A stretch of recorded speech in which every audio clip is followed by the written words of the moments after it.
Marilah kita berdoa. Allah Bapa di dalam surga, kami mengucap syukur Tuhan untuk kasih dan setia-Mu yang mengumpulkan kami kembali di tempat ini, beribadah bersama-sama, memuliakan nama Tuhan. Dan kami pun memohon kiranya Engkau berkenan dengan kasih-Mu mengendalikan setiap hati dan pikiran kami yang hadir di sini, menguasai dengan Roh-Mu sehingga kami dapat menerima dengan baik, memahami dengan baik firman Tuhan yang akan kami dengarkan. Di dalam Kristus Yesus kami telah memohon. Amin. Shalom.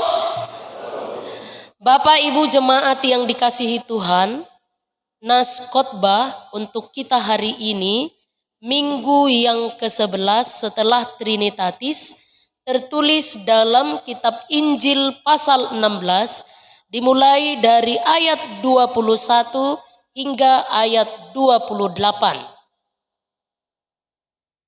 Matius 16 ayat 21 hingga ayat 28, demikian firman Tuhan. Pemberitahuan pertama tentang penderitaan Yesus dan syarat-syarat mengikut Dia. Sejak waktu itu, Yesus mulai menyatakan kepada murid-muridnya bahwa Ia harus pergi ke Yerusalem dan menanggung banyak penderitaan dari pihak tua-tua, imam-imam kepala, dan ahli Taurat, lalu dibunuh dan dibangkitkan pada hari yang ketiga. Tetapi Petrus menarik Yesus ke samping dan menegur Dia, katanya, "Tuhan, kiranya Allah menjauhkan hal itu. Hal itu sekali-kali takkan menimpa Engkau." Maka Yesus berpaling dan berkata kepada Petrus, "Enyahlah iblis, engkau suatu batu sandungan bagiku, sebab engkau bukan memikirkan apa yang dipikirkan Allah, melainkan apa yang dipikirkan manusia." Lalu Yesus berkata kepada murid-muridnya, "Setiap orang yang mau mengikut aku, ia harus menyangkal dirinya, memikul salibnya dan mengikut aku.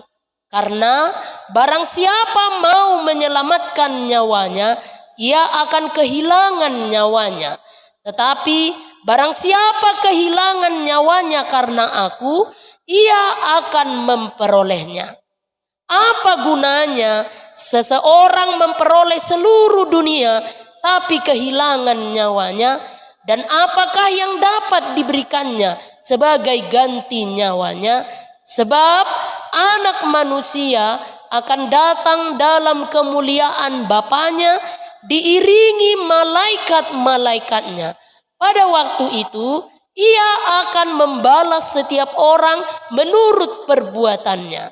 Aku berkata kepadamu, sesungguhnya di antara orang yang hadir di sini ada yang tidak akan mati sebelum mereka melihat Anak Manusia datang sebagai Raja dalam kemuliaannya." Demikian firman Tuhan. Bapak Ibu jemaat yang dikasihi Tuhan,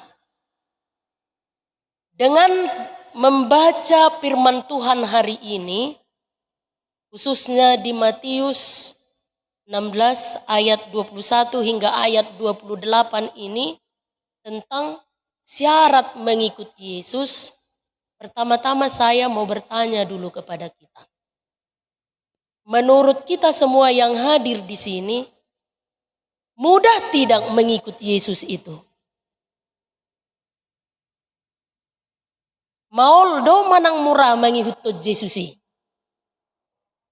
Maul. Dangadong nama dok morate. Artinya sulit mengikut Yesus. Sulit bukan berarti jadi nggak mau kan? Sulit bukan berarti jadi berpikir kan mengikuti Yesus, bukan kan? Mengikuti Yesus tidak cukup hanya keinginan. Mengikuti Yesus tidak cukup hanya angan-angan. Mengikuti Yesus tidak cukup hanya bermodalkan semangat.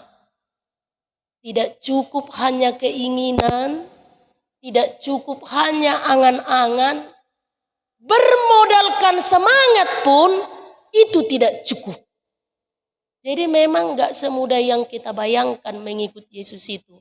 Berminggu, ibadah, berdoa, ibe ngajago hiya nih. Nggak cukup besok nih mengikutkan Kristus. Tidak. Menjadi pengikut Yesus tidak selalu enak. Sekali lagi, menjadi pengikut Yesus tidak selalu enak. Tapi jangan dibalik ya.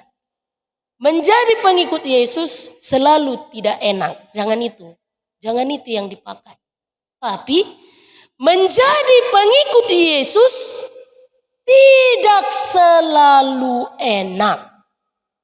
Suka atau tidak suka, setuju atau tidak setuju, mau atau tidak mau, memang kenyataannya ya demikianlah.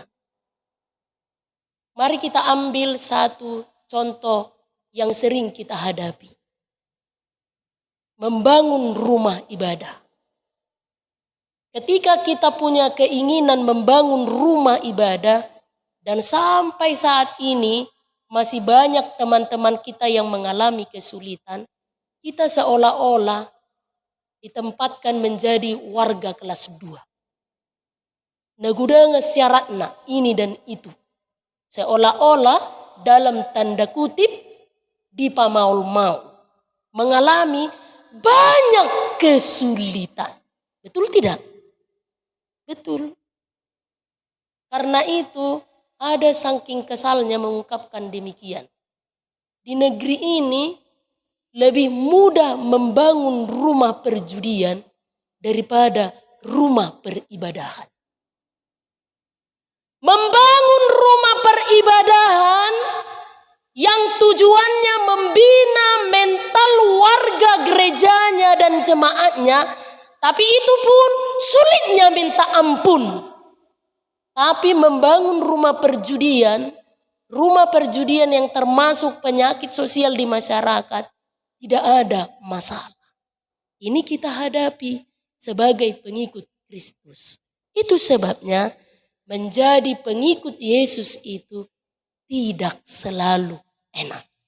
Sekali lagi, tidak selalu enak. Jadi Bapak Ibu, kalau diibaratkan ayam, kita ini masuk ke dalam kriteria ayam aduan. Kita ada ayam aduan, ayam laga.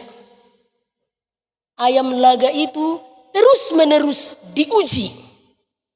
Diuji ketahanannya, diuji kekokohannya, diuji kekuatannya. Apakah dia tetap menjadi yang terkuat, yang terhebat, dan pemenang. Jadi kita ini bukan ayam potong, alias manuk sioto.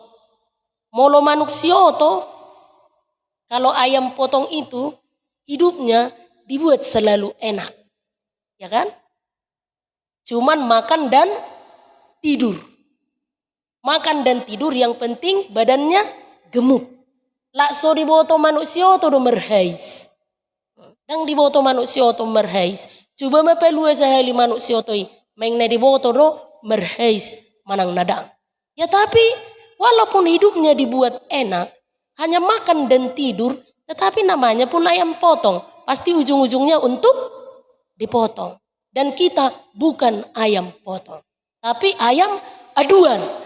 Yang terus-menerus diuji kekokohannya, kekuatannya, ketangguhannya, dan daya tahannya terhadap ujian. Itu sebabnya Bapak Ibu jemaat yang dikasihi Tuhan, hidup pengikut Kristus tidak ada yang enak terus. Tidak ada yang mulus terus. Tidak ada yang lancar-lancar terus. Tidak ada yang tanpa hambatan. Jadi berhentilah bersungut-sungut kepada Tuhan dengan mengklaim dirimu. Tuhan, saya ini kan pelayanmu. Perhubas doau kan? Situa doau kan? Alewasa maul huatur anak kokku. Tuhan, kan ina perpungu doau mulai na jolo. Satu sonari pe ina perpungu doau. Alewasa bangkur tau. Tuhan, saya ini kan seorang jemaat yang rajin beribadah.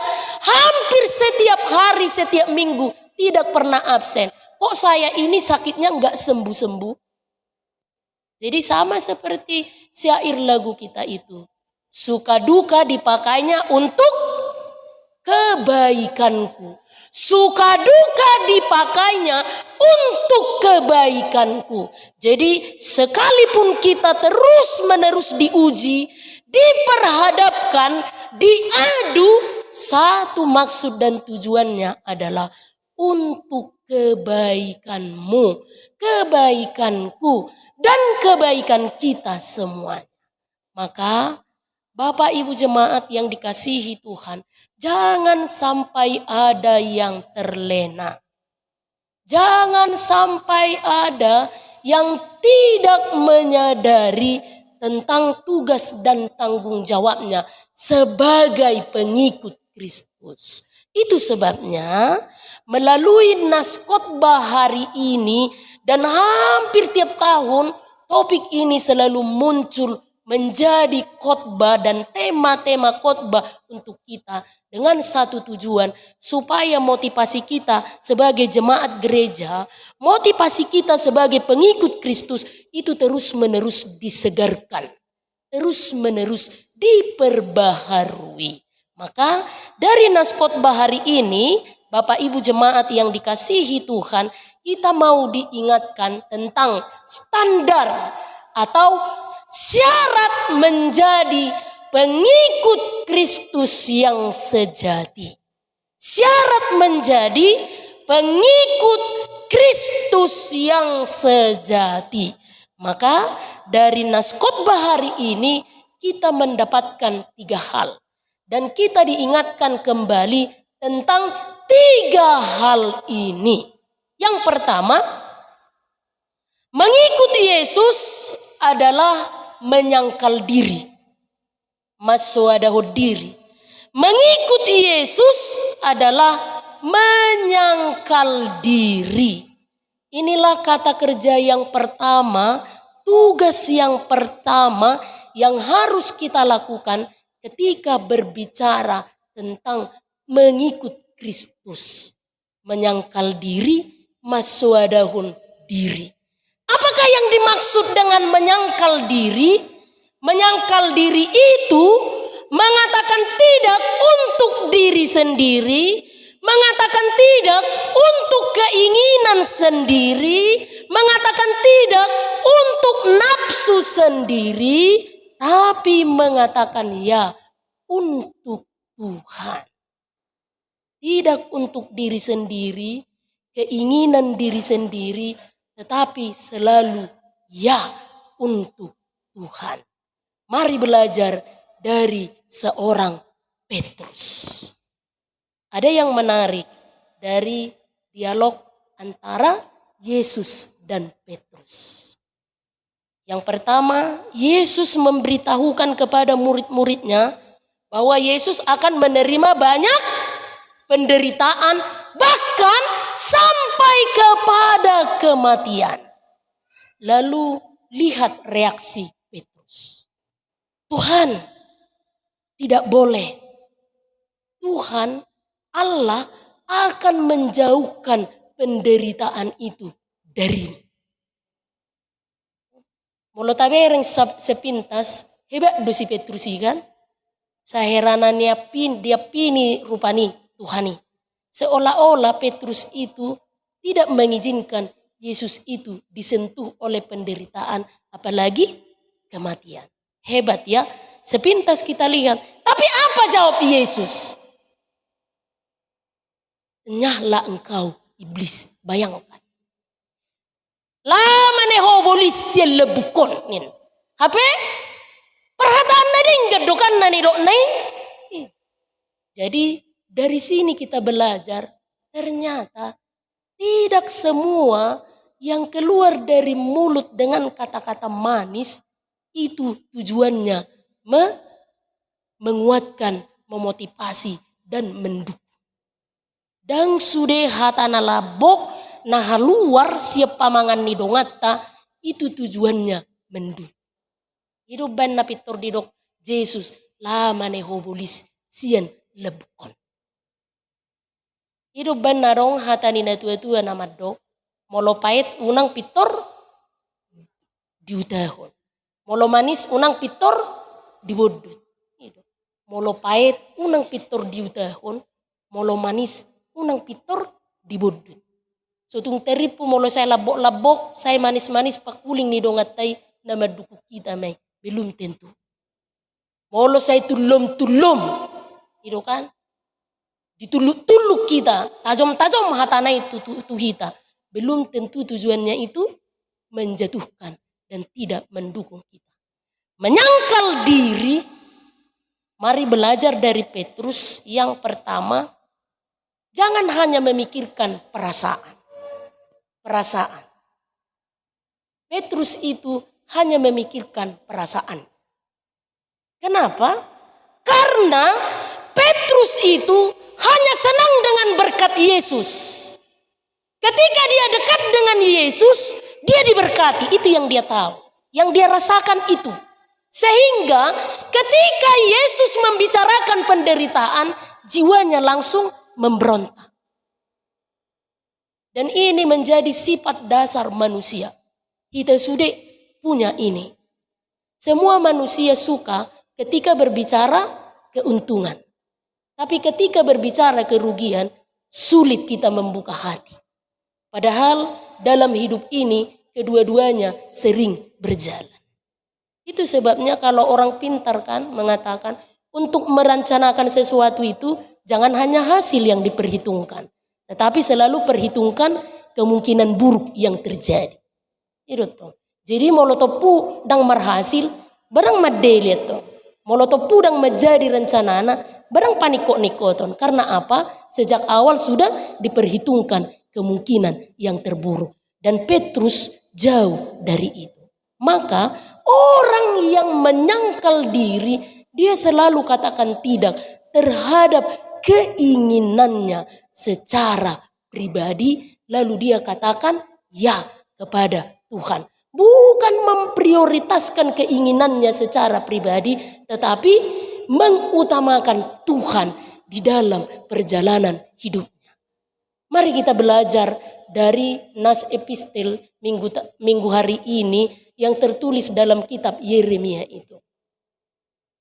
Allah murka, Allah marah, Allah kecewa karena bangsa itu murtad terhadap Allah.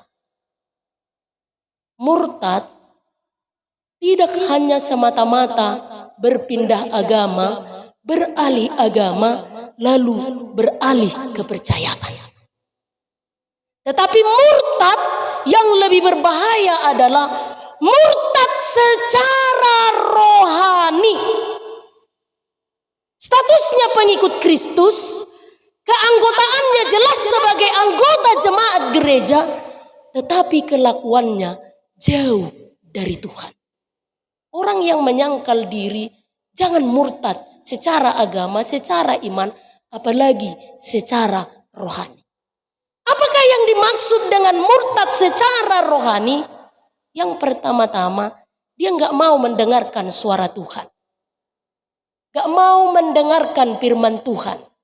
Nggak mau mendengarkan apa yang Tuhan katakan. Dia lebih memilih marnonang-nonang di lapo daripada roto pertanyaan.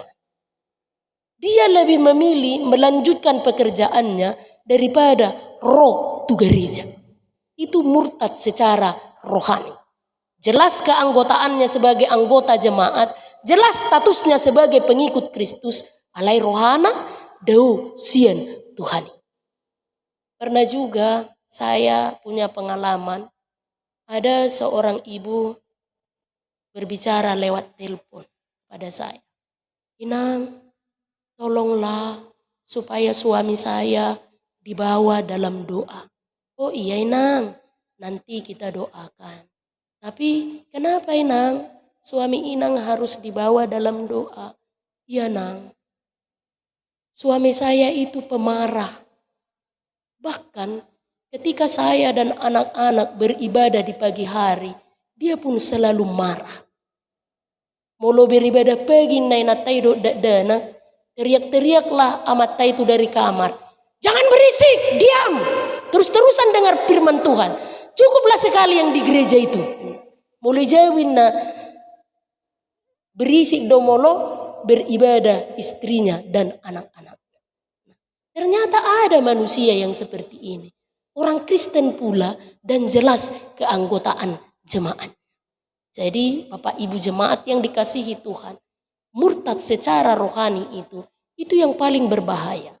Dia Kristen, dia anggota jemaat, tapi hatinya tidak berkenan untuk mendengarkan firman Tuhan. Saya daumai siak kita. Yang kedua, murtad secara rohani sama seperti yang dilakukan oleh umat Israel sehingga Allah murka, dikatakan dia dengar tapi sengaja mengeraskan hatinya. Didengar, setiap pertanyaan didengarnya khotbah itu.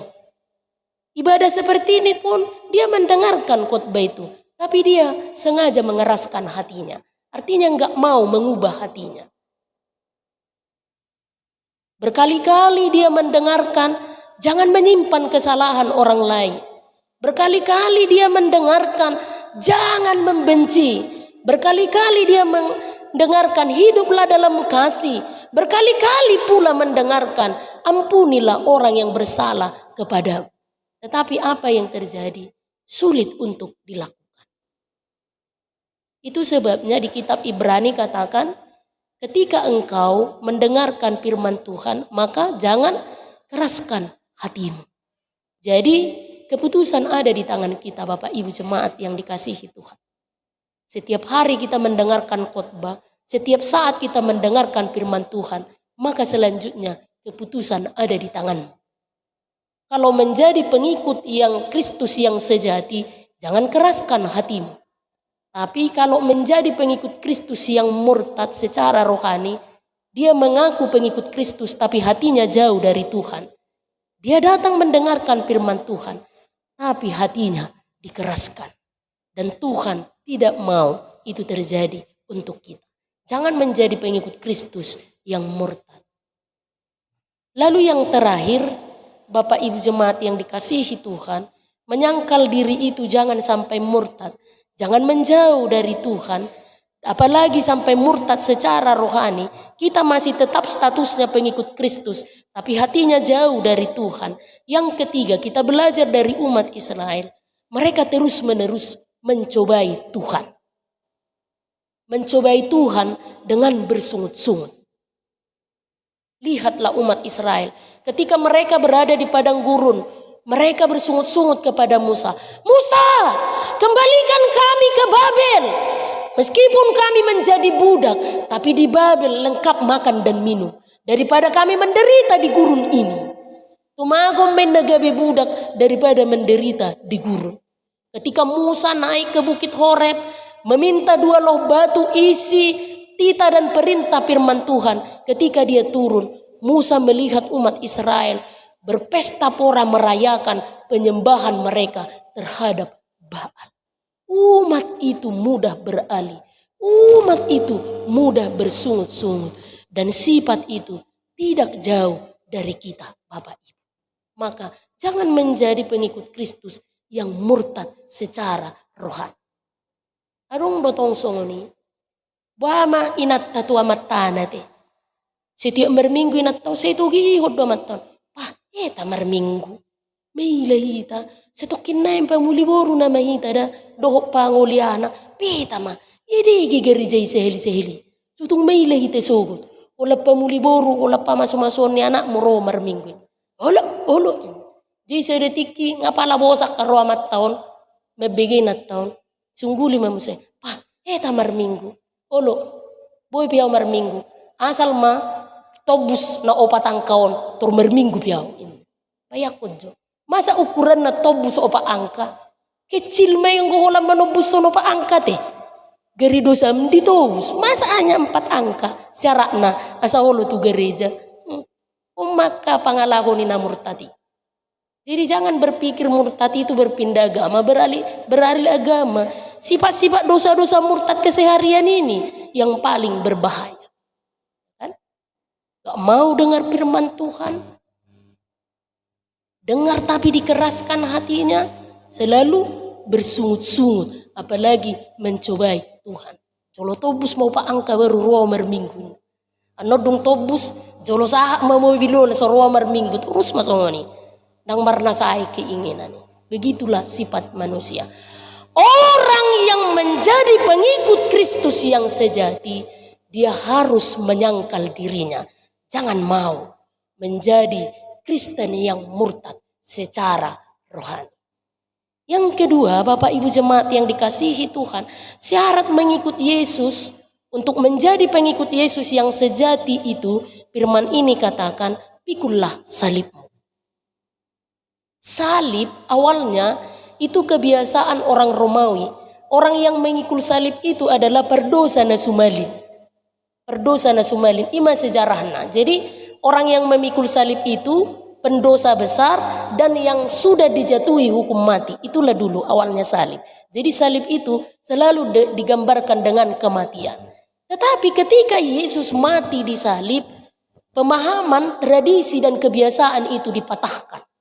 Ketika Yesus mati di salib, maka salib tidak lagi berhubungan dengan hukuman dan kematian, tapi salib dia berhubungan dengan keselamatan. Jadi orang yang mau memikul salibnya adalah orang yang mau diselamatkan. Orang yang ingin hidupnya selamat. Maka kalau firman ini katakan, pikullah salibmu, supaya hidup kita berujung pada keselamatan. Molo marsa pikiranmu aka amang alani kondisi ekonomi dalam terpurukon tuh mak. Molo si Timotius madok tahu ma najati.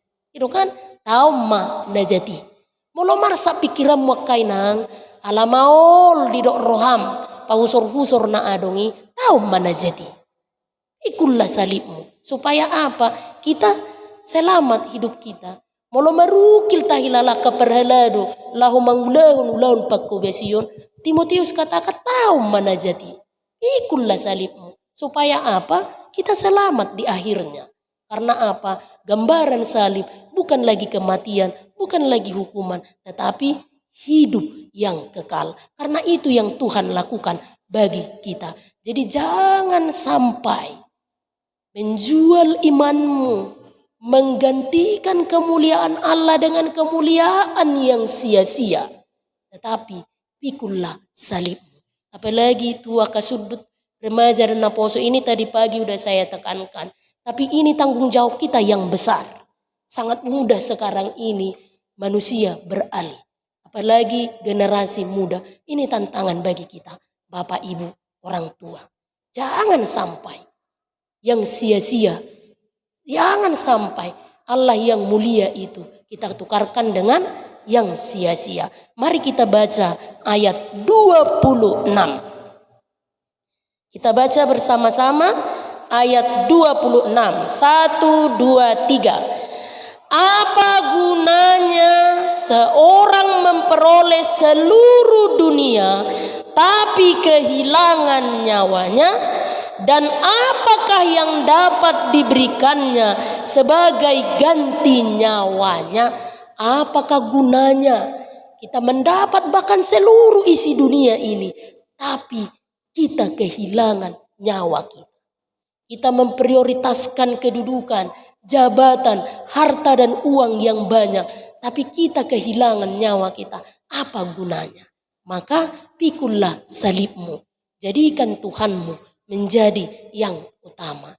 Lalu yang terakhir, Bapak Ibu jemaat yang dikasihi Tuhan, syarat mengikut Yesus itu dan untuk menjadi pengikut Kristus yang sejati itu adalah mengikut Yesus dengan terus menerus, konsisten, setia. Apakah yang dimaksud dengan mengikuti Yesus? Mengikuti Yesus sama dengan mengikut jejak Yesus. Atur tabayak kojo, kalau anak TK dia belajar menulis huruf dan menulis angka, kan di buku itu selalu ada garis putus-putus kan? Sehera cetakan nih huruf rupa nih, dohot cetakan yang kai kan, ada garis putus-putus. Lalu anak ini akan mengikuti garis putus-putus itu untuk menuntunnya menjadi anak yang fasih menulis huruf dan mahir menulis angka. Demikianlah hidup kita sebagai orang percaya. Allah telah meninggalkan jejaknya bagi kita.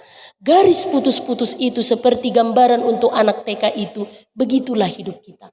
Allah telah meninggalkan teladannya, meninggalkan kasihnya, meninggalkan semua perbuatan baiknya bagi kita, bahkan menyediakan keselamatan untuk kita. Jadi upah bagi orang yang mengikut Kristus dengan setia itu adalah hidup yang kekal. Ahma jabarmu mulu setia mengikutton Kristusi terpukom madok mengulu seliling-liling. Hidup yang kekal. Maka untuk memperoleh hidup yang kekal, jadilah pengikut Kristus yang sejati. Sangkallah dirimu, jauhkan dirimu dari dosa murtad secara rohani, pikullah salibmu apapun itu penderitaan, tahu menajati, lalu mengikut Yesus dengan setia. Hari-hari kehidupan ini Bapak Ibu jemaat yang dikasihi Tuhan, mari kita rayakan, mari kita nikmati dengan status kita sebagai pengikut Kristus yang sejati. Amin, kita berdoa.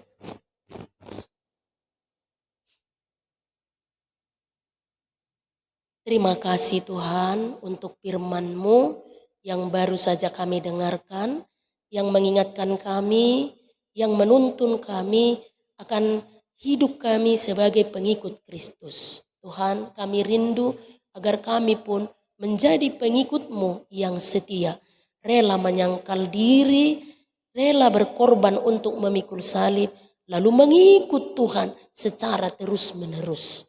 Kami pun banyak mengalami cobaan, rintangan, dan godaan yang terus-menerus datang menghampiri kami.